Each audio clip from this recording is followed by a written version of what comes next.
Meni hammalar tanışlar, Şerpekam anchaylar birga ishladim, aka-uka. Ajoyib kunlarda ishlab yurdim. O katay, qaydasan? Choylarni quyib akalasan. Ishqilib bularga baxt tilayman, baxtli, salatlik, o'zlarini ko'payishinglar. Sharifbek Boboyev degan inson yozgan dasturxon bu dunyodan o'tdi ancha yil, 5-6 yil ilgari. Yatgan yeri bo'lmay jannatning makon, derdi g'am ko'rmagan shulardan qolgan. Xudoga eng qisman Sharifbek akam bilan Ziyodat xonimning to'yina kelgan mehmonlarning sonini bilmaganmiz, hamma murod yetincha hech o'lmaganmiz. Xudoga arizlasdan uchimni yaşlandım, ölmeyecekler. İlk kısımlarımız eşinde, kelin toylarda, sünnet toylarda ötürülmeyin. Hiç kadar neysedendik, ölmeyecekler. Salaverin belent kinonu, hamma o isten yaşı binanı. Erten hiç kim satalmayırlar, bir sondan iten gerekmeden arak binanı. Hamma o şadlık bolay ilayım. Bu sözlere amin degay Xudoyim.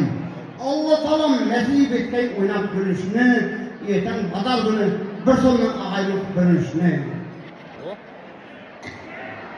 Endi o'rtoqlar ko'p so'zlargan bo'lmayman, yig'iladi deganda ishqib bilganimda bir to'yga o'xshadim.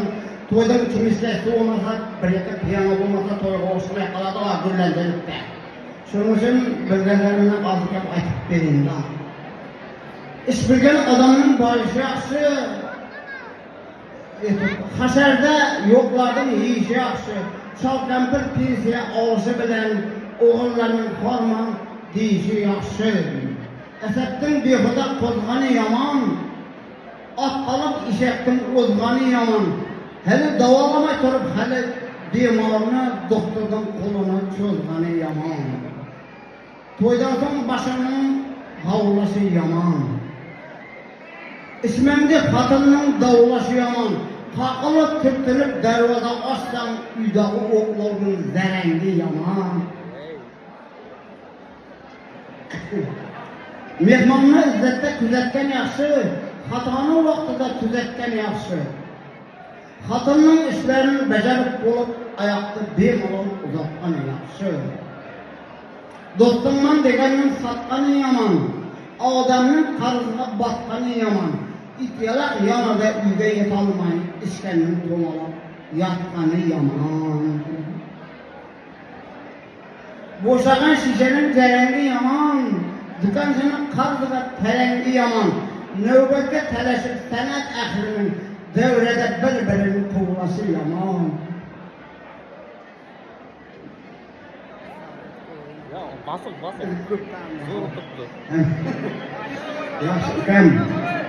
Şeyler İzzetbek ukam şeylerimde dedim taklidi tekrar, taklidsiz olamda yaralgan ne var? Taklid qilmasaydi otang amonatana dunyoga kelmasa senday bir Yomon. Gittin. Yaxshilar ovozi bir-birini ovozda, qayerdan tutdi debga davoga. Endi qolganlar mikrofonni bering. Canına alene İzzetbek ukama.